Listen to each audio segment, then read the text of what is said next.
Welcome to this explainer. We're going to dive straight into a totally fascinating concept today from author Steve Chandler. We'll be unpacking his insights on how to take what usually feels like absolute daily drudgery and transform it into this source of boundless energy.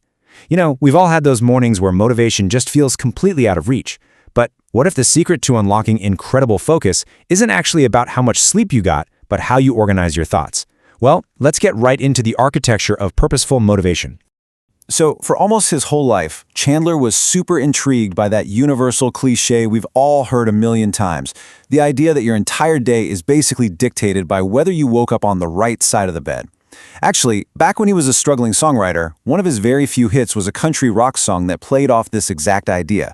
He co-wrote it with Fred Quipe and Duncan Stitt, and it was brilliantly titled The Right Side of the Wrong Bed. But as Chandler got older, his perspective on this shifted in a really surprising way. He had this massive realization. True, lasting success and everyday motivation, it doesn't come from your physical orientation when you roll out of the sheets, the right side of the bed. It actually comes from activating the right side of your brain. It's this profound pivot from the purely physical to the mental. We're moving from the right side of the bed directly into the right side of the head. That brings us to whole brain thinking and tapping into Colin Wilson's theory. To really understand how to tap into that right side of the head, Chandler draws on the work of British philosopher Colin Wilson, specifically his book, Frankenstein's Castle. And Wilson reveals something so incredibly empowering. He argues that we actually have way more control over our mental reserves than we ever give ourselves credit for.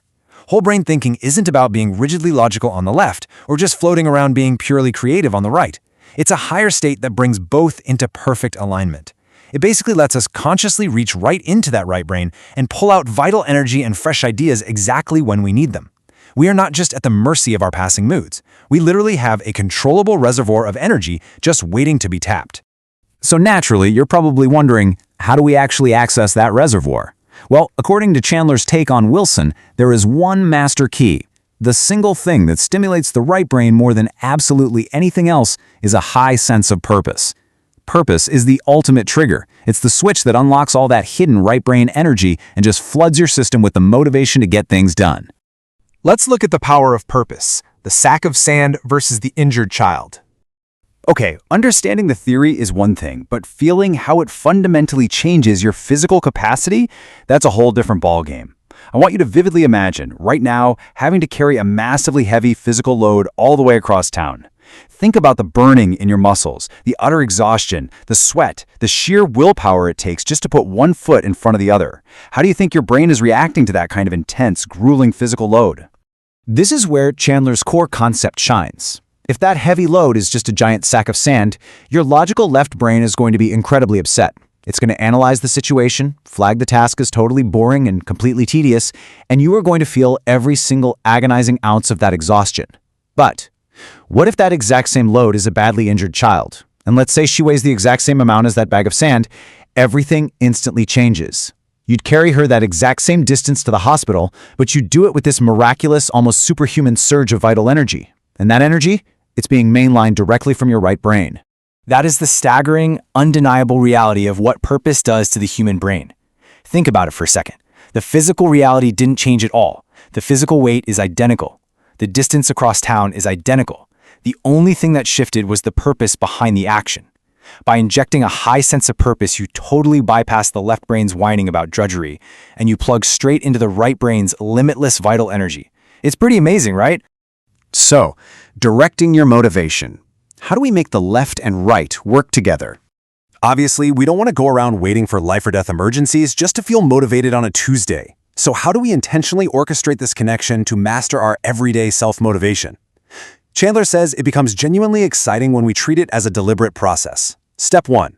Your logical left brain identifies a necessary task.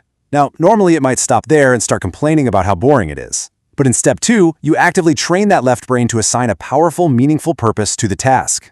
When your left brain gets good at giving those purposeful directions, Step 3 just automatically clicks into place. The right brain responds to that deeper purpose by releasing the exact vital energy you need to crush the job. The logical side acts as the director, and the creative side, it provides the high-octane fuel. Let's do a really quick recap to lock in what we've covered in this explainer. First off, ditch that wrong side of the bed mentality. You are absolutely not a victim of your morning. Second, Focus on activating the right side of your head. Third, whenever you're staring down a brutal task, remember that massive gap in energy between carrying a sandbag and carrying a child. And finally, let your logical left brain take the lead by actively assigning a high sense of purpose to whatever it is you have to do today. We've all got heavy sacks of sand we're dragging around in our lives. Endless emails, running errands, churning out reports, doing chores. But as we've just seen from Steve Chandler's framework, the sheer weight of the task isn't the real problem. The problem is the lack of purpose. So I'm going to leave you with this challenge. Look at the absolute most boring, tedious tasks on your to-do list today. How can you reframe them? How are you going to turn those daily sandbags into tasks of high purpose and trigger that incredible surge of energy just waiting in the right side of your brain?